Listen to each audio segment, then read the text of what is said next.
قاضی فائز عیسیٰ صاحب جن کے پاس صرف 1-2 دن رہ گئے ہیں، اس کے باوجود کل جو جس طرح سے انہوں نے کیس سنا اور اس کو ڈیسائیڈ کر دیا اپیل کو، اس میں اگر وہ کوئی تھوڑے ظرف کا مظاہرہ کر دیتے جاتے جاتے بھی تو کیا ہی جاتا تھا ان کا۔ پاکستان تحریک انصاف کے جو ارکان منحرف ہوئے، جنہوں نے دوسری سائڈ پر ووٹ دیا، اور ان کے علاوہ کچھ ایسے جن کے بارے میں کہا جا رہا ہے کہ ریزرو کے طور پہ ان کو رکھا گیا تھا، اگر ان میں سے کوئی منحرف ہو جائے یا انکار کر دے یا نہ ووٹ کرے تو ان کو لے کے آ جایا جائے گا۔ پاکستان میں یقین اور حتمی بات جو ہے وہ صرف ماضی کے بارے میں کی جا سکتی ہے۔ پاکستان کی سیاست کسی قاعدے کینڈے میں نہیں چلتی بلکہ کسی دستے غیب کی وجہ سے چلتی ہے۔ اس دستے غیب میں سب سے بڑی جو 2 رکاوٹیں تھیں وہ تھی پی ٹی آئی اور مولانا فضل الرحمان۔ ایک موقع ایسا آیا تھا کہ گورنمنٹ نے کہا تھا پی ٹی آئی کو، لیکن شرط یہ تھی کہ پی ٹی آئی پھر ووٹ کرے، منصور علی شاہ صاحب چیف جسٹس ہوں گے اور جسٹس یحییٰ آفریدی جو آئینی بینچ بنے گا اس کے سربراہ ہوں، لیکن پی ٹی آئی نے تو ووٹ نہیں دیا۔ السلام علیکم، تھرڈ امپائر دیکھنے کا شکریہ۔ 26ویں آئینی ترمیم پاس ہونے کے بعد اب نئے چیف جسٹس کی اپوائنٹمنٹ آج ہی ہونا ہے، اور اس کے لیے جو کمیٹی تشکیل پائی ہے اس میں حکومت کی اکثریت ہے۔ اب اس پر کچھ بات کریں گے کہ who will be the next chief justice, who can be the next chief justice apart from that۔ قاضی فائز عیسیٰ صاحب جن کے پاس صرف 1-2 دن رہ گئے ہیں، لیکن اس کے باوجود کل جو جس طرح سے انہوں نے کیس سنا اور اس کو ڈیسائیڈ کر دیا اپیل کو، 13 جنوری کا جو فیصلہ تھا بلے کا نشان لینے والا، اس میں اگر وہ کوئی تھوڑے ظرف کا مظاہرہ کر دیتے جاتے جاتے بھی تو کیا ہی جاتا تھا ان کا، لیکن خیر انہوں نے نہیں کیا۔ اس کے علاوہ بات کریں گے پاکستان تحریک انصاف کے جو ارکان منحرف ہوئے، جنہوں نے دوسری سائڈ پر ووٹ دیا، اور ان کے علاوہ کچھ ایسے جن کے بارے میں کہا جا رہا ہے کہ ریزرو کے طور پہ ان کو رکھا گیا تھا کہ اگر ان میں سے کوئی منحرف ہو جائے یا انکار کر دے یا نہ ووٹ کرے تو ان کو لے کے آ جایا جائے گا۔ اس سٹوری پر بھی بات ہوگی، لیکن سٹارٹ یہاں سے کریں گے کہ جمعیت علماء اسلام فضل الرحمان کے ساتھ ابھی تک پی ٹی آئی کا جو رومانس ہے ترمیم پاس ہونے کے بعد بھی وہ کیوں نظر آ رہا ہے؟ ابھی تک دونوں سائڈز پہ کیا ایسی کوئی بات چیت ہے کہ جس کی وجہ سے رومانس ہے؟ حبیب اکرم صاحب میرے ساتھ ہیں، آج اجمل جامی صاحب couldn't join us، ان کی دفتری کچھ مجبوریاں تھیں، لیکن یہ سٹارٹ کرنے سے پہلے حبیب صاحب میں ایک چھوٹی سی بات یہ کرنا چاہ رہا ہوں کہ بہت ساری چیزیں ہم ڈسکس کرتے ہیں یہاں پہ پروگرام میں اور بار بار زور دے کے کہتے ہیں کہ ایز وی اسپیک یہ معاملات ہیں۔ جی ہاں، وہ یہ ہوتا ہے کہ ابھی دم تقریر یہ معاملات ہیں، اس پہ لوگ کچھ اخذ یہ بھی کبھی کبھی کر لیتے ہیں کہ یہ تو تسی تے کیسی این جی ہو جائے گا، تو وہ اس طرح تو نہیں ہوتا۔ وہ آپ غالباً ترمیم کے بارے میں بات کر رہے ہیں؟ جی، ترمیم کے حوالے سے چلیے اور اسی کی دیگر وضاحت سے، باقی چیزوں کے حوالے سے کہ خان صاحب کے ساتھ جو بات چیت تھی، جی اسی کی وضاحت سے بات شروع کرتے ہیں، پلیز اسی سے بات کرتے ہیں۔ ایک تو آپ نے بڑا اچھا کیا کہ یہ کلیئر کر دیا کہ پاکستان میں یقین اور حتمی بات جو ہے وہ صرف ماضی کے بارے میں کی جا سکتی ہے، حال اور مستقبل کے بارے میں بات نہیں کی جا سکتی۔ اس کی وجہ یہ ہے کہ پاکستان کی سیاست کسی قاعدے کینڈے میں نہیں چلتی بلکہ کسی دستے غیب کی وجہ سے چلتی ہے، اور دستے غیب کس وقت وہ کیا کر دے اس کے بارے میں کسی کو کچھ پتہ نہیں ہوتا۔ اور اس بارے میں آپ کو یاد ہوگا کہ ایک دفعہ ہمارے جو مصطفیٰ کمال صاحب ہیں، سید مصطفیٰ کمال جو ایم کیو ایم کے ہیں، جی، انہوں نے ایک پارٹی بنائی تھی پاک سرزمین پارٹی، اچھا، اور پاک سرزمین پارٹی انہوں نے بڑے تام جھام سے بنائی تھی 2018 الیکشن، جی، اور اس میں بھی دستے غیب تھا۔ ہاں جی، اچھا، اس کے بعد ہوا یہ کہ دستے غیب نے یکا یک ان کو مہرے کی طرح استعمال کرتے ہوئے واپس ایم کیو ایم کی بساط پر ڈالا۔ تو انہوں نے بڑے چلا کے ایک ٹی وی پہ آ کے کہا تھا، اور سب ٹی ویوں پہ وہ گفتگو نشر ہوئی تھی، اور انہوں نے کہا تھا یہ کیا بات ہے، ایک جاتا ہے تو کوئی اور مصیبت ہوتی ہے، دوسرا آتا ہے تو کوئی اور مصیبت ہوتی ہے، ٹھیک ہے۔ تو وہ دستے غیب کا ہی ذکر کر رہے تھے۔ تو لہٰذا دستے غیب جب کرتا اور ہے، اس وقت حبیب صاحب آزاد ارکان کوئی 26-28 ان کو جیپ کا نشان مل گیا تھا۔ جی جی جی جی جی، وہ 2000 وہ تو ایک الگ بات کرے نا، یہ 2000 یہ وہ جیپ کا نشان بھی کہیں اور سے جی جی وہ دست غیب سے ہی آیا تھا وہ بھی۔ تو وہ دست غیب جو ہے جب وہ حرکت کرتا ہے تو پھر کچھ ہوتا ہے۔ دست غیب کو آسمانوں سے اپنی قدرت کا کرشمہ دکھانے کے لیے ٹو بی ایگزیکٹ 11 یا 12 اکتوبر کو دست غیب کو حرکت میں آنے کا حکم ہوا تھا، اور وہ دست غیب نے جہاں آندھی چلانی تھی وہاں آندھی چلا دی، جہاں باد صبا چلانی تھی وہاں باد صبا چل پڑی، اور اس کے بعد اس کی کرشمہ سازی آپ دیکھیے کہ یکا یک بندے جو ہیں وہ چاہے اٹھائے گئے، رکھے گئے، پچکارے گئے، محبت سے بات ہوئی، جو کچھ بھی ہوا سب پورا ہو گیا۔ تو لہٰذا جو ترمیم تھی، دست غیب نے ترمیم میں اپنا حصہ 11 یا 12 اکتوبر کو ڈالا، ٹھیک ہے، اس سے نا مجھے ایک اس واقعہ سے یاد پہلے آیا، نہیں تھا۔ ٹھیک ہے. تو لہٰذا ہم اس نے سے پہلے ترمیم بھی نہیں تھی. بالکل ٹھیک ہے. اور وہ جو اصول کے مطابق چلتا تھا وہ یوں ہی تھا. جی اصول کے مطابق ہوتا تو نمبرز بھی پورے نہیں تھے. یس ٹھیک ہے ایگزیکٹلی. نا. تو لہٰذا ایک تو میں یہ بات واضح کر دوں.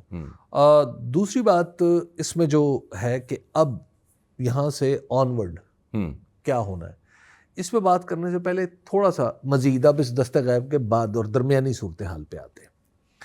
اس دست غیب میں سب سے بڑی جو دو رکاوٹیں تھیں وہ تھی پی ٹی آئی اور ایک تھی مولانا فضل الرحمان کی پارٹی جمعیت علماء اسلام. جمعیت علماء اسلام دراصل اس پورے سینیریو میں پاکستان تحریک انصاف کے ساتھ رابطے میں تھی، اور رابطہ بھی ایسا ویسا نہیں، مسودے کی تیاری تک کا بھی رابطہ تھا. تحریک انصاف نے آفیشلی تو اس طرح نہیں رول پلے کیا، لیکن ان کے سامنے جب ترمیم کا مسودہ آیا اور جب یہ بات ہونے لگی کہ جناب انہوں نے تو بندے بھی چرا لیے ہیں، پورے کر لیے ہیں، تو اس صورت میں تو یہ ترمیم ساری کی ساری کر دیں گے. اور وہ اس میں ملٹری کورٹس بھی تھیں، اس میں بہت کچھ تھا. تو پھر مولانا فضل الرحمان سے رابطے کا فیصلہ ہوا اور مولانا فضل الرحمان کو مینڈیٹ یہ دیا گیا کہ آپ معاف کیجیے گا، آپ مسودہ پیش کریں گے. یہ پی ٹی آئی نے ان سے کہا. جی اچھا. تو یہ درمیان میں سیٹنگ ہوگی. تو ایک موقع ظاہر ہے پی ٹی آئی اس میں کہیں اٹکتی رہی، کہیں چلتی رہی، کہیں گرتی رہی، کہیں اٹھتی رہی. یہ سارے معاملات ساتھ ساتھ چلتے رہے تھے. پھر دونوں پارٹیوں کے اپنے درمیان میں اختلافات بھی تھے. مولانا فضل الرحمان نے اور پی ٹی آئی کو آپس میں اتحاد بھی باقاعدہ طور پر نہیں کر رکھا کہ جس میں کوئی پابند ہوں ایک دوسرے کے. تو لہٰذا جو کچھ تھا وہ صرف یہ تھا کہ اپوزیشن میں دونوں تھے تو ان میں ایک مشترکہ بات ہو رہی تھی. ٹھیک ہے. حد یہ ہے کہ 20 تاریخ کو کوئی سپہر کے لگ بھگ یہ ہوا کہ بیرسٹر گوہر صاحب مولانا فضل الرحمان کے پاس گئے، اور اس وقت تک مسودہ جو تھا حکومت کا وہ آ چکا تھا، جس میں یہ ججز والی بات اور بینچ والی بات بھی تھی. پہلے اوریجنلی جو مولانا فضل الرحمان کے مسودے میں یاد ہوگا، جو یہاں پہ ہم نے بتایا بھی کہ جو سینئر موسٹ ہوں گے وہ بینچ ہوگا. رائٹ. ٹھیک ہے. اور پھر جو چیف جسٹس کے بارے میں بھی اصولی اتفاق یہی تھا کہ جو بھی سینئر موسٹ ہوگا وہ چیف جسٹس ہوگا. یہ بات ہو گئی. اب جب یہ مسودہ آیا تو گوہر علی خان صاحب باقاعدہ طور پر گئے مولانا فضل الرحمان کے پاس اور انہوں نے کہا کہ جناب یہ دیکھیے کہ یہ تو مسودہ کچھ اور ہے، اس کا مطلب تو عدلیہ کی خود مختاری ختم ہو جائے گی. اب مولانا فضل الرحمان نے اس بات پہ کہا کہ بات تو آپ کی ٹھیک ہے، لگتی تو مجھے تو ٹھیک لگتی ہے، میں کوئی قانون دان تو نہیں ہوں کہ کس شق کے اثرات ہوں اس پہ کوئی حقیقی بات کر سکوں، تو مجھے تو قانونی مدد چاہیے. اس وقت تک سینٹ میں یہ سلسلہ شروع ہو چکا تھا کہ اب سینٹ کا اجلاس ہو رہا ہے، لوگ آ رہے ہیں، اکٹھے بیٹھ رہے ہیں. تو عین اس وقت مولانا فضل الرحمان کی کال گئی کامران مرتضیٰ صاحب کو، اور کامران مرتضیٰ صاحب واپس آئے. اب وہاں پر واپس آئے تو انہوں نے کہا کہ یہ گوہر علی خان کی بیرسٹر گوہر کی بات سنیں آپ. بیرسٹر گوہر نے وہی باتیں قانونی طور پہ قانونی زبان میں انہیں سمجھائیں. تو کامران مرتضیٰ صاحب نے کہا کہ یہ بات تو ٹھیک ہے آپ کی، لیکن اس وقت معاملات جہاں تک پہنچ چکے ہیں، ہم بات کر رہے ہیں کانسٹیٹیوشنل بینچ کی، جی کانسٹیٹیوشن ہونی ہے اس کی، کانسٹیٹیوشن اور چیف جسٹس کا تقرر دونوں. ٹھیک. اس پہ یہ ہوا کہ بیرسٹر گوہر صاحب کو کامران مرتضیٰ نے کہا کہ بیرسٹر صاحب ایسا کریں کہ پھر آپ نہ ایک مہربانی کریں، مجھے سفید کاغذ پہ ہی لکھ کے دے دیں یہ سب کچھ. اچھا. میں کوشش کروں گا کہ لاسٹ مومنٹ پہ ان کو جے یو آئی کی تجاویز کے طور پہ اس میں شامل کرواؤں، لیکن مجھے پھر پارلیمنٹ میں یہ کہنا پڑے گا کہ یہ پی ٹی آئی کی تجاویز ہے. اب پی ٹی آئی اس سے پہلے یہ فیصلہ کر چکی تھی کہ ہم اس پورے پروسیس کا پارٹ نہیں ہیں. ٹھیک ہے. اب اگر وہاں پر پی ٹی آئی یہ بات کرتی کہ جناب یہ ہماری تجاویز کے طور پہ آپ انہیں پیش کر دیں، تو پھر ظاہر ہے پی ٹی آئی کو اس پہ ووٹ بھی ڈالنا پڑتا. بالکل ٹھیک. کم از کم اس شق کی حد تک. تو گویا حکومت کو یہ کہنے کا موقع مل جاتا کہ یہ پوری کی پوری تو ترمیم متفقہ ہے. ایسا ہو جاتا. بالکل ہو جاتا. اچھا. دوسرا پھر انہوں نے کہا نہیں یہ کام نہیں ہو سکتا. نہیں تو مولانا بھی تو اس سے پیچھے ہٹ اچھا سکتے تھے. اب دیکھیے مولانا نے آپ لکھ کے ہمیں دیں، ہم آپ کے نام سے آگے کریں، وہ خود کہہ دیتے کہ میں نہیں اس پہ مانتا. ایک تو یہ بات ہے نا کہ سارا وزن مولانا پہ نہ ڈالے. مولانا کے پاس 8 رکن اسمبلی ہیں پلیز. انہیں 8 وہ ہیں کہ جو میٹر کرتے ہیں. نہیں, اب اس کے ساتھ دوسری بات بھی, یہ آپ کے خیال میں جو ترمیم ہے پولیٹیکلی ہوئی ہے؟ اگر تو پولیٹیکلی ہوئی ہوتی تو مولانا فضل الرحمان کے اوپر آپ ذمہ داری ڈالتے کہ مولانا یہ 8 کے 8 ممبر جو ہیں آپ کے اب چونکہ بڑی اہمیت اختیار کر گئے ہیں لہٰذا آپ پہ ذمہ داری آتی ہے. یہ تو بات سمجھ میں آتی تھی. لیکن یہاں پر جو ترمیم ہو رہی تھی یہاں پہ بھائی ایک سیکنڈ, ترمیم جو ہو رہی تھی ترمیم اس بات پہ ہو رہی تھی اکبر کہ دس وے اور دیٹ وے. دیٹ وے نہیں تھا ہونا سر, وہ تو صرف موت سے ڈرا کے بخار پہ آمادہ کیا گیا. دیٹ وے ہو چکا تھا, وہ والا پرانے والا ڈرافٹ. جی دیٹ وے ہو چکا تھا جی, اور اس کے لیے بندے بھی پورے کر لیے گئے تھے. سر ہو جاتے. اچھا اس کے بعد مولانا اگر ان کے ساتھ نہ ہوتے, یہی تو انہیں خوف تھا. دیکھیے کہ مولانا اگر ہمارے ساتھ نہ ہوئے اور کل کو وہ پی ٹی آئی کے ساتھ مل گئے, P T I in log ہو جائے گی, سڑکوں پہ دونوں ہوں گے. دوسری بات یہ ہے کہ تنہا یہ مولانا کا بھی معاملہ نہیں تھا. ابھی تو میں آپ کو ایک بتاؤں گا نا جب پھر آپ کو مولانا کی مجبوریاں بھی سمجھ میں آئیں گی.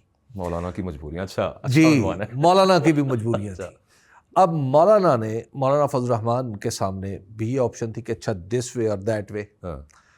لیکن میں اشارتاً یہاں پہ عرض کر دوں, آپ کو یاد ہے ایک خبر چلی تھی چھوٹی سی, ایسے ہی آئی تھی اور گزر گئی تھی, کہ JUIF کے اندر ایک فارورڈ بلاک بن رہا ہے. ہاں سنا تھا, ہے نا. ہاں لیکن وہ افواہ سی محسوس ہوئی تھی, کچھ خبر تو نہیں تھی. ابھی میں اس کی بھی آپ کو حقیقت بتاتا ہوں. اچھا تو خیر, تو اب مولانا فضل الرحمان کے سامنے وہ خبر بھی تھی, ان کے لیے وہ خبر تھی اور مصدقہ تھی. اچھا اب مولانا فضل الرحمان کے سامنے بھی آپشنز محدود, جس کی وجہ سے انہوں نے کہا بھی کہ ہمارے بندوں کو بھی دھمکایا جا رہا ہے. 2 بندوں کا انہوں نے ذکر کیا. بالکل 2 بندوں کا انہوں نے ذکر کیا. تو اس پہ پھر یہ ہوا کہ جناب ڈرایا دھمکایا یا محبت کی جا رہی ہے. ٹھیک ہے, صحیح ہے. مطلب انہوں نے ڈرانے دھمکانے. پاکستان میں جب ہم بچوں سے محبت کرتے ہیں تو ہم انہیں پیار سے عیدی دیتے ہیں. نہیں لیکن مولانا نے یہ ذکر کیا تھا کہ انہیں اٹھا لیا گیا ہے. وہ بھی ہے اور وہ بھی ہے, دونوں معاملات. تو بعد میں کامران مرتضی صاحب سے پوچھا کسی نے کہ وہ کدھر تھے, انہوں نے کہا وہ ادھر ہی تھے, انہوں نے سے کہ لوکیشن پتہ نہ چلے فون بند کر دیا. بعد میں وہ خود ہی مکر گئے. جی تو اب آپ ذرا ان کے سامنے یہ بھی معاملہ تھا. ٹھیک. اچھا کہ PTI کے لوگ بھی غائب تھے اور مولانا فضل الرحمان کی پارٹی کے اندر بھی نقب لگانے کی کوشش ہو رہی تھی. تو اب مولانا کے پاس بھی وقت محدود تھا اور ان کے لیے بھی مینیور کرنا آسان نہیں رہا تھا. تو اگر وہ مولانا اس پہ رکتے تو آپ جب یہ بھی, بلکہ یہاں پہ بات آگے بڑھا دوں کہ کامران مرتضیٰ صاحب جب واپس آئے تو آپ کو یاد ہوگا کہ ٹی وی پہ ساتھ ہی خبریں چلنا شروع ہو گئی تھی کہ اگر مولانا نہ مانے تو پرانا مسودہ آ جائے گا. بلاول بھٹو صاحب نے تقریر کر دی تھی حیدرآباد میں, اور اس کے بعد باقی وزراء بولنا شروع ہو گئے تھے اور صرف انہوں نے کہا ہم کر تو دیں گے ترمیم. پھر اس کے بعد یہ ذرائع سے چلنا شروع ہو گیا کہ پرانے والی ترمیم کریں گے.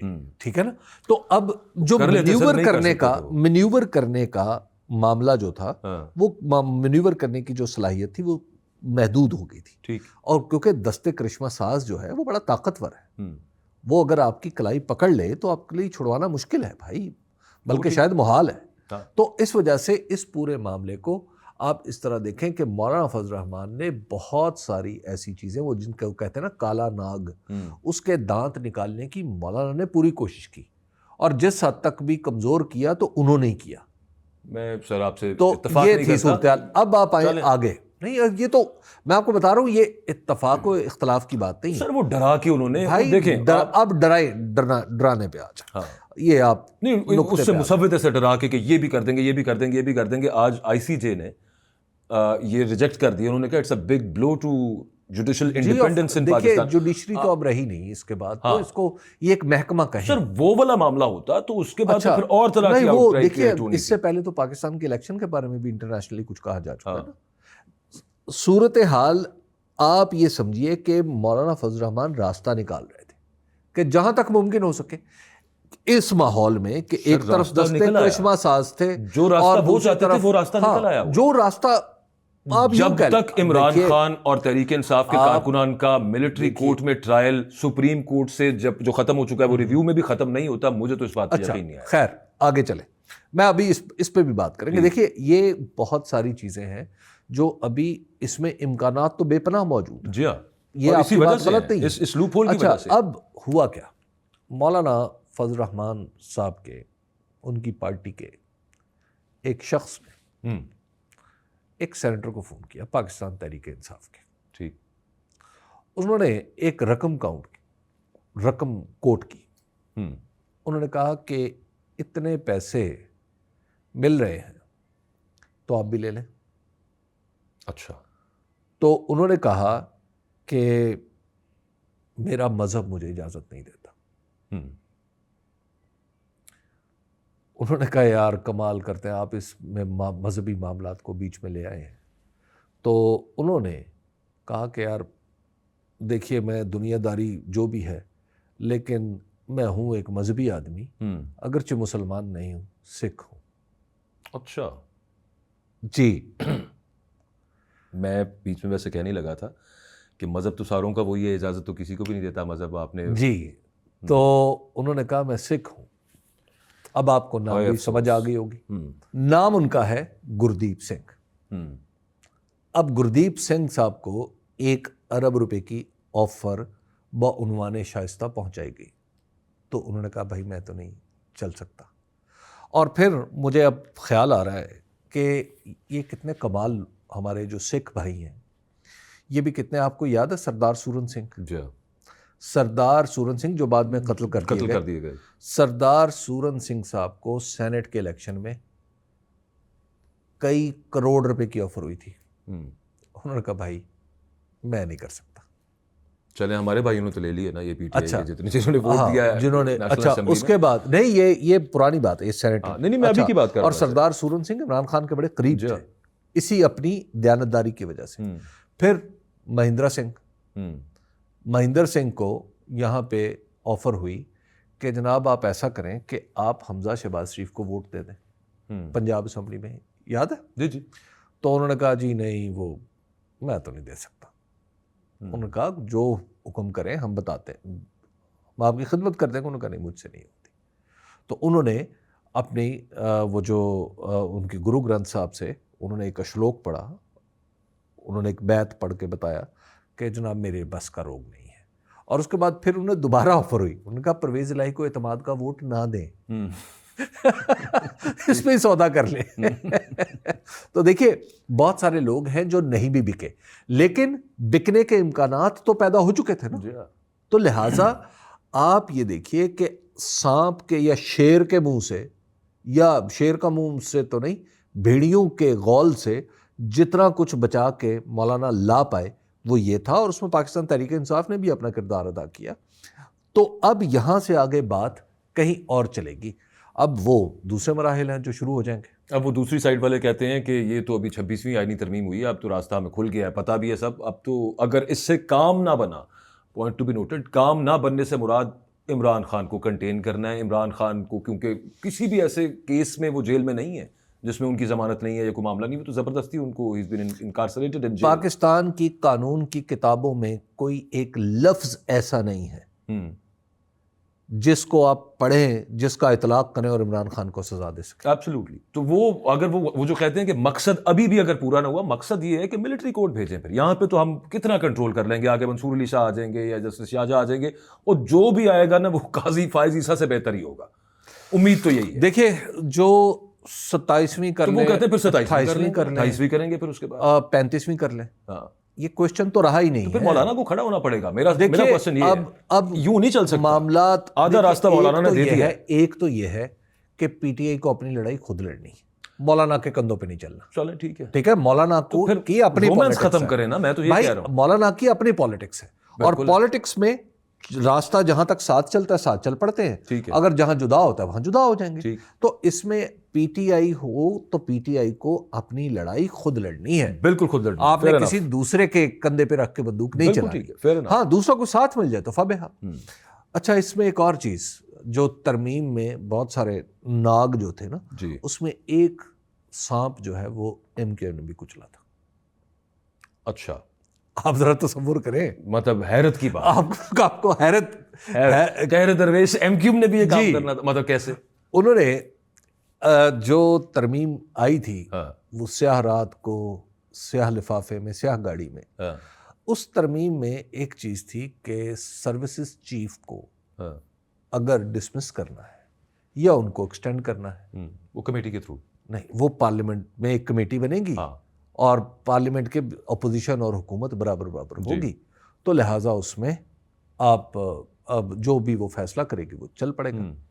تو اس پہ ایم کیو ایم نے بڑی زبردست بات کی. ایم کیو ایم کے قائدین نے کہا حضور جس کا تخت اسی کا تختہ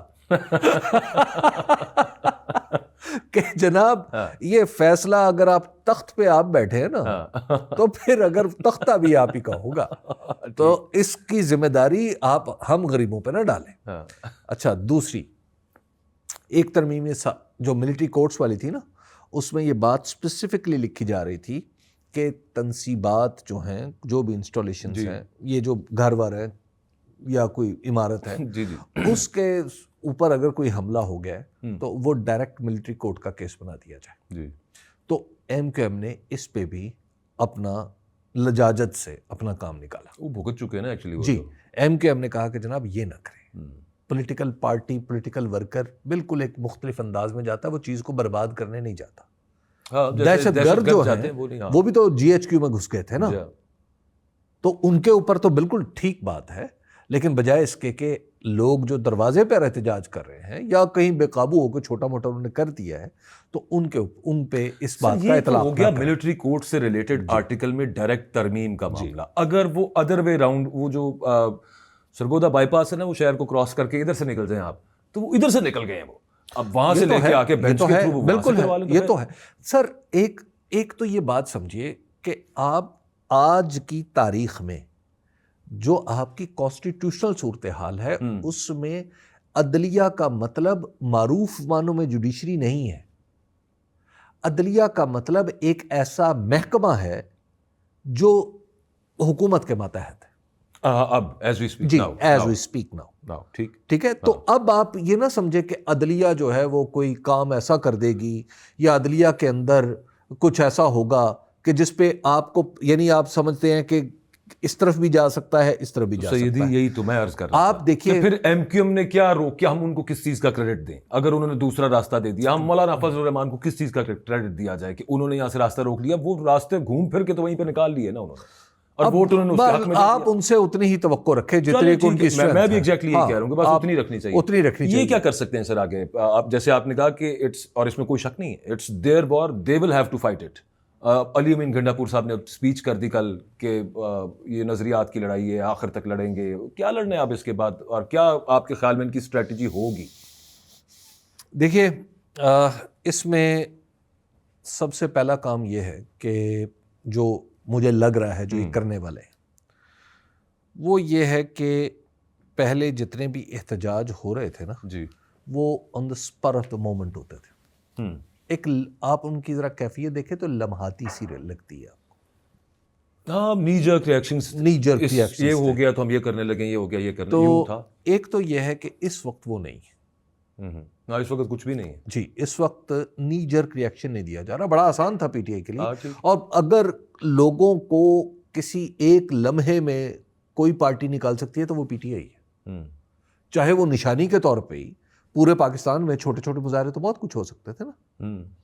تو اس لیے اب وہ ایک تو یہ ہے کہ اس طرح اب کہانی اس سے آگے نکل گئی. لیکن صرف پی ٹی آئی کی اس سے کام نہیں چلے گا.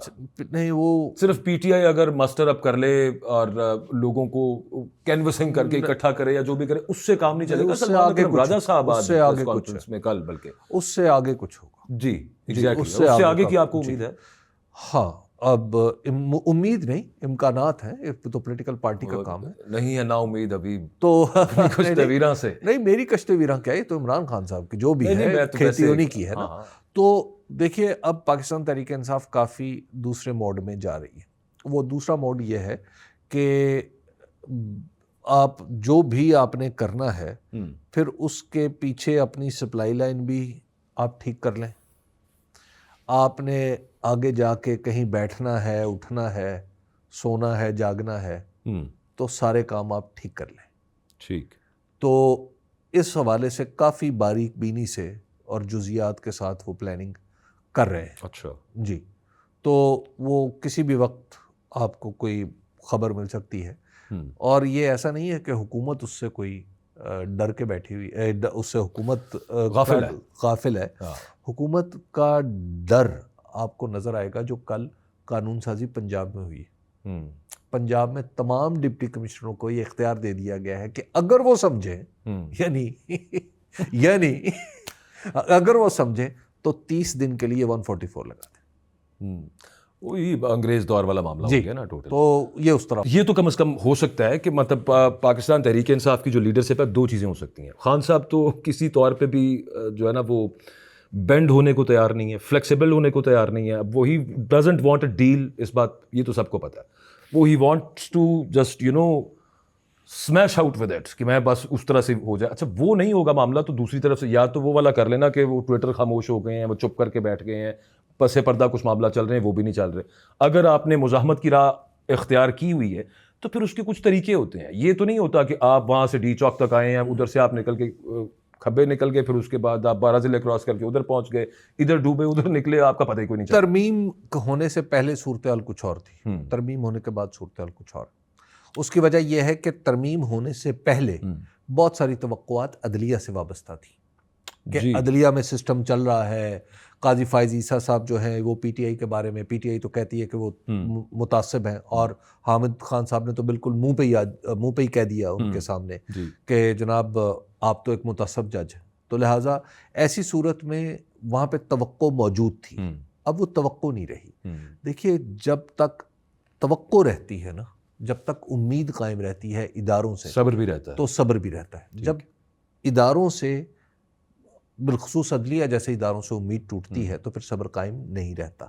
پھر صورتحال کوئی اللہ تعالیٰ رحم کرے، اللہ تعالیٰ مہربانی کرے، صورتحال خود ہی کوئی نہ کوئی رخ بدلتی رہتی ہے. یہ اس لیے ابھی یہ کہنا مشکل ہے کہ کسی کا ریئیکشن کیا ہوگا. ٹھیک ہے، یہ کچھ بھی ہو سکتا ہے.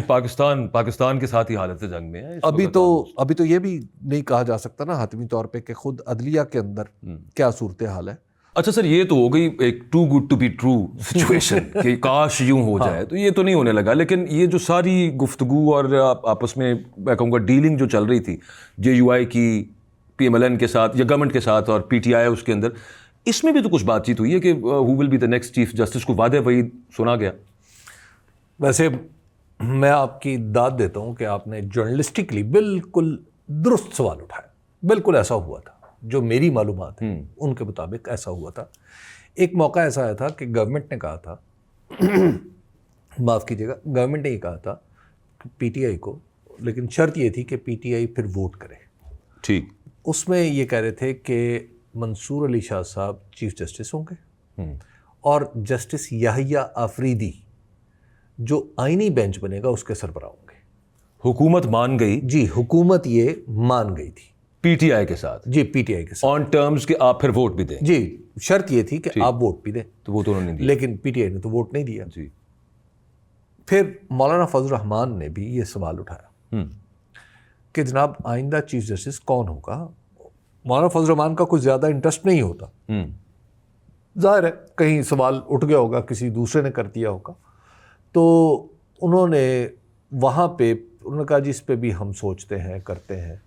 لیکن جو آپ وہ وکیل جو سیاستدان ہیں اس وقت، کامران مرتضیٰ بھی ان میں شامل جی ہیں، بیرسٹر گوہر بھی شامل ہے، سلمان اکرم راجہ بھی شامل ہیں، علی ظفر ہے.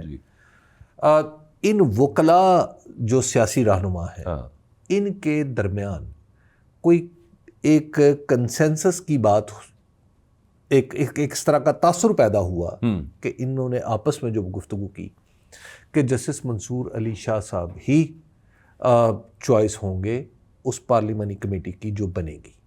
تو لہٰذا ایک انڈرسٹینڈنگ کی کیفیت جو ہے اس کو مکمل تو نہیں کہہ سکتے، یعنی میں بالکل یہ حکم نہیں لگا سکتا کہ جی اب ایسا ہوگا. اب چونکہ معاملات آگے چل پڑے نا، مولانا فضل الرحمان کا وزن اس وقت بہت زیادہ تھا جب ترمیم ہونا تھی، ترمیم ہو چکی، اب صورتحال کچھ اور ہے. پی ٹی آئی نے ووٹ نہیں ڈالے، اب صورتحال کچھ اور ہے. لیکن سر یہی تو ہم کہتے رہے کہ یہ تو منصور صاحب کا یا منیب اختر صاحب کا انہی کا تو ڈر ہے کہ وہ نہ بن جائیں. اس پہ حکومت کیسے اگری کر گئی تھی؟ ایک تو یہ ہے کہ منصور علی شاہ صاحب جو ہیں وہ اگر بن جاتے ہیں تو وہ جو آپ کو ایک فضا میں تناؤ نظر آ رہا ہے اس میں تو ڈیفینیٹلی کمی آئے گی. ہاں یہ بات ٹھیک ہے نا, انڈرسٹینڈ. کہ اور حکومت یہ کہہ سکے گی کہ ہم نے فرد واحد کے لیے ترمیم نہیں کی. حکومت کو بھی, حکومت کی اخلاقی ساخت تو اس وقت زیرو ہے, تو ان کو ایک نقطہ مل جائے گا کہ وہ کچھ نسبتاً ہائر پیڈسٹل پہ آ جائیں گے. ٹھیک. تو اس لیے یہ ایک امکان موجود ہے کہ منصور علی شاہ صاحب کے حوالے سے جو ان میں بظاہر ایک انڈرسٹینڈنگ کی سی کیفیت پیدا ہوئی, گفتگو ہوئی, تو اس گفتگو کے نتیجے میں منصور علی شاہ صاحب خود حکومت کا بھی وہ حکومت کی چوائس بھی بن جائے. اور اس میں تو ہمیشہ سے میرا تو ہنچ بھی یہی ہے اور انفارمیشن بھی یہ خیال بھی یہ ہے کہ منصور علی شاہ صاحب سے کوئی ڈرنے کی ضرورت ہے نہیں حکومت کو. اصل مدعا وہ ملٹری کورٹس والا تھا. آخری بات سر, یہ اس حوالے سے آخری بات کہ یہ this deal is still on the table یا اب یہ ختم ہو گیا ہوا معاملہ؟ جب جے یو آئی نے تو ووٹ کیا نا. جب معاہدہ ہوتا ہے نا تو معاہدہ دو برابر کے لوگوں میں ہو تو یہ بات تو سمجھ میں آتی ہے کہ پھر کوئی اس سے پھر نہیں سکتا. پاکستان میں معاہدہ جب ایک طرف کرنے والا طاقتور ہو اور دوسری طرف کمزور ہو. کمزور آپ مولانا کو کہہ رہے ہیں؟ مولانا کو بھی, ان کی پارلیمانی حیثیت تو بہت بڑی نہیں ہے, اور مولانا کو اب انہوں نے ایک ترمیم میں ووٹ دیا ہے, یک واپس آئے, اور پھر مولانا کا وہ انٹرسٹ بھی نہیں ہے. یعنی خود مولانا فضل الرحمان صاحب کا وہ انٹرسٹ نہیں ہے کہ قاضی فائز عیسیٰ ہے یا منصور علی شاہ صاحب ہیں یا کوئی اور زید بکر ہے, ان کے لیے سب معاملہ ایک جیسا ہے. بلکہ مولانا کی دعا بڑی دلچسپ ہوتی ہے. وہ کہتے ہیں کہ یا اللہ, میری دعا ہے کہ یا اللہ مجھے اس جہان میں بھی عدالت سے بچا اور اگلے جہان میں بھی عدالت سے بچا. تو یہ تو اس لیے ان کا تو معاملہ بالکل مختلف ہے, ان کے سٹیکس نہیں ہیں, تو ان کو اتنا فرق بھی نہیں پڑتا. تو ان کو وہ فرق نہیں پڑتا. تو سٹیکس اگر تو معاہدہ آپ کوئی لکھا ہوا تحریری ہوتا تو پھر تو بات کچھ اور ہوتی. So now it's up to the government. Now it's up to the government. اور دوسرا ویسے ایک یہ بھی بڑا ویسے افسوس کی بات ہے کہ صرف 2 ہی جج ہیں جن کے بارے میں گمان ہے کہ ان سے ڈر لگ رہا ہے اور وہ چاہتے ہیں کہ یہ آ جائیں. باقی کسی پہ اعتبار نہیں ہے کسی کو. ہاں دیکھیے, ایک تو یہ ہے کہ جو کچھ ہو چکا ہے نا اکبر, جو عدلیہ جو ہماری ہوا کرتی تھی جس کو محکمہ بنا دیا گیا ہے. آنیسٹلی میں اب یہ بات بڑے بوجھل دل سے کرتا ہوں کہ اس کو عدلیہ, اب میرا دل نہیں چاہتا اس کو کہنے کو. اس ترمیم کے بعد میں سمجھتا ہوں کہ پاکستان میں عدلیہ نہیں ہے.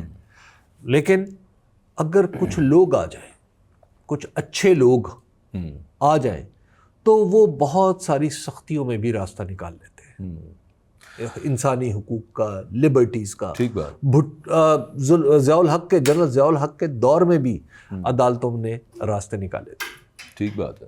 تو اگر اس وقت نکل سکتے تھے تو اگر آج یہ عدلیہ اگر کوئی ہے, اگر باقی بچی ہے. اور پھر یہ بھی ہم نے دیکھا ہے کہ بڑے چاؤ سے, بڑے اپنا خیال رکھتے ہوئے کہ یار یہ بندہ بڑا بیسٹ ہے, یہ میرے کام کرے گا, سارا کو نہیں ہوا کبھی بھی.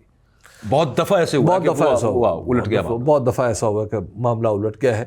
بہرحال ابھی صورتحال اب دیکھیں گے کہ یہ ایک ایوالونگ سچویشن ہے, بلکہ پورے کا پورا پاکستان ہی اس وقت آپ ایک ایوالونگ سچویشن میں دیکھ رہے ہیں. منصور علی شاہ صاحب نے کہا کہ یہ اچھا میں یہ کیس سن رہا ہوں, کل کو یہ سن سکتے ہیں, مطلب چیزیں ہی لے رہے تھے ایک حساب سے کہ مطلب یہ پتہ نہیں چلے گا. اب کافی عرصے تک یہی بحث چلتی رہے گی کہ کون سا کیس کدھر جانا ہے, وہ کس نے سننا ہے. وہ پتہ چلے کہ وہ ایک بینچ میں جو جج صاحبان بیٹھے ہیں وہ کوئی کیس سن رہے ہیں, وہاں پہ کوئی ایک نقطہ بیچ میں کانسٹیٹیوشن سے ریلیٹڈ آ جائے, تو اب اس کو طے کرنا کہ اچھا اوور آل تو کیس چل رہا ہے مثال کے طور پہ ٹیکس کا, ٹیکس کے معاملات آپ کے کانسٹیٹیوشن میں بھی ہیں. اب وہاں پہ پتہ چلے کہ پھر یہ سوچنا پڑ جائے کہ یار اس کو ادھر بھیجنا ہے کہ ادھر چلانا ہے, تو بجائے اس کے کہ آپ نے اس کو سموتھ کیا جاتا نظام کو. باقی تو مقاصد اپنی جگہ پہ ہیں. جو یہ کلیم کرتے ہیں کہ ہم برڈن جو ہے ڈاکٹس پہ جو اتنا برڈن ہے وہ ہم ختم کرنے لگے یا کم کرنے لگے, یہ تو اور بڑھانے لگے ہیں اس کو. انور مسعود صاحب کی پنجابی نظم ہے ایک, اور اس نظم کا جو جسٹ ہے وہ یہ ہے کہ اگر بازو کی جگہ آنکھ لگی ہوتی, سر کی جگہ پاؤں لگے ہوتے, گھٹنے کی جگہ ٹخنے ہوتے, کمر کی جگہ پیٹ ہوتا, تو وہ ساری ایک کیفیت بیان کر کے کہتے ہیں کہ پھر بندہ کڈا کوجا لگتا. ٹھیک ہے. اچھا, یہ ایک غیر فطری سی وہ تصویر بناتے ہیں. یہ جو دستور میں آئینی ترمیم ہے نا اکبر باجوہ صاحب, یہ غیر فطری ہے. یہ پاکستان کے دستور کے ساتھ زیادہ دیر اور زیادہ دور تک نہیں چل سکتی الا یہ کہ آپ ڈنڈے کے زور پہ چلانا چاہیں. دستور کا تقاضا ہے، پہلا صفحہ پڑھ لیں آپ، دستور کا پہلا صفحہ، اس پہلے صفحے میں پریمبل ہے جی، اور اس پریمبل میں یہ بتایا گیا ہے کہ ہم جو اسٹیٹ بنانے جا رہے ہیں وہ کون سی ہے. اور اس پہلے صفحے میں ایک فقرہ ہے، وہ یہ ہے کہ عدلیہ کی آزادی ہر صورت میں یقینی بنائی جائے گی. And we the people of Pakistan are giving ourselves this constitution. بالکل. اور اس میں یہ ساتھ لکھا ہوا، جب آپ نے جو عدلیہ کی شکل بدل دی ہے، اس کی آزادی اور خود مختاری ختم کرتی ہے، تو بنیادی طور پہ عدلیہ رہی ہی نہیں. اب دنیا میں کون سا ایسا دستور ہے بادشاہتوں کے علاوہ جہاں پہ باقی تو سارا سسٹم ہو، عدلیہ نہ ہو؟ تو اب اس سسٹم کو یا خدا نخواستہ یہ ٹوٹ جائے گا یا اس میں سے کوئی راستہ نکلے گا. اب اس سے آگے اگر چلنا ہے تو چلتے رہیں. آپ ٹھیک ہے، بالکل ٹھیک ہے، نہیں لیکن یوں چل نہیں سکتا. تو یوں چل نہیں سکتا. عدلیہ کے بغیر آپ کوئی معاشرے میں توازن نہیں رہے گا. دیکھیے، عدلیہ آج عمران خان کو دبانے کے لیے استعمال ہوگی، کل جو اقتدار میں نہیں ہوگا اس کے لیے کیا ہوگا؟ ایبسلیوٹلی. اس کے بارے میں تو سوچیں کیا ہوگا. نہیں، وہ انہوں نے سوچا ہوا ہے. وہ آپس میں جو بات کرتے ہیں نا، وہ یہ کرتے ہیں کہ یہ ایک دفعہ عمران خان کو کسی طرح کا، اچھا وہ ہر ایک کو یہی خوف ہے، ہر ایک کو یہی خوف ہے، عمران خان کا خوف. عمران خان یہ ختم کر لیں کسی طرح تھریٹ، اس کے بعد ہم اس کو ریورس کر لیں. This is what they think. Imran Khan اگر کسی صورت باہر آ جائے تو عمران خان کے ہاتھ میں یہ ہتھیار کسی پارلیمنٹ نے دیا وہ ہوگا. ٹھیک بات ہے. اور ہم کل بھی بات کر رہے تھے کہ اگر وہ hypothetically speaking that if he comes out any time soon، یہ ان کو ریورس کرنا چاہیے. اور مجھے بڑی ہی خوشی ہوئی کہ آج کم از کم تحریک انصاف کے وزیر اعلیٰ نے برسر اسمبلی یہ کہا کہ اگر ہمیں حکومت ملی تو ہم یہ ترمیم انڈو کر دیں گے. ایبسلیوٹلی. تو یہ کم از کم پی ٹی آئی نے ایک موقف تو اختیار کیا ہے نا. بالکل. تو اس وجہ سے یہ سسٹم چل نہیں سکتا. آپ اس کو چلانا چاہیں آپ چلائیں. اچھا سر، وہ آپ کے پاس کتنے قاضی فائز عیسیٰ لاتے رہیں. ہاں ٹھیک بات. اچھا، اور چھوٹے چھوٹے نکلتے رہیں گے. اب اس سسٹم میں سے تو وہی نکلیں گے. اب اس سسٹم سے قاضی فائز عیسیٰ ہی نکلیں گے. یہ آپ اب جب آپ بونوں کو لے آتے ہیں نا ایسی جگہوں پہ، بڑی جگہوں پہ، تو ان کے قد بڑے نہیں ہو جاتے، وہ بونے ہی رہتے ہیں. ٹھیک بات ہے. تو اس میں اب ایک راستہ البتہ ایک خیال ہے. خیال کیا ہے؟ ایک وائلڈ امیجنیشن ہے، ایک بالکل ڈوبتے ہوئوں کو تنکے کا سہارا ہے. مثال کے طور پہ چیف جسٹس کے تقرر کا معاملہ پیش آئے گا، آ رہا ہے عملی طور پہ.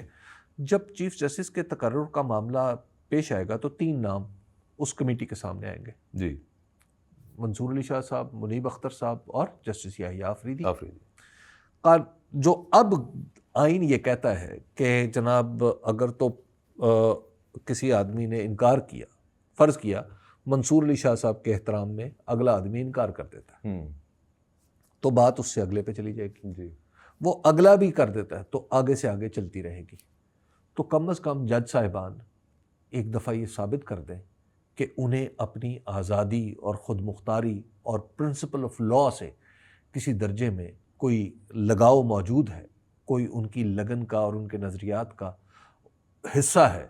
تو پھر اگر ایک کو کہا جائے، اگر منصور علی شاہ صاحب کے بعد دوسرے کو کہا جائے تو وہ بھی کہے کہ نہیں جناب، تیسرا، چوتھا، 17واں، 15واں، ایک اور چیز بھی تو ہے، سب لوگ یہی کہیں. جس طرح سے ہم، کیوں نہیں ایسا ہو سکتا؟ جب ٹاپ جنرلز میں سے آرمی چیف کا تقرر ہوتا ہے اور وہ اگر نمبر 1 2 3 یا 4 کا ہو گیا تو وہ جو پہلے والے ہوتے ہیں وہ سپرسیڈ ہو جاتے ہیں اور وہ دے ریزائن.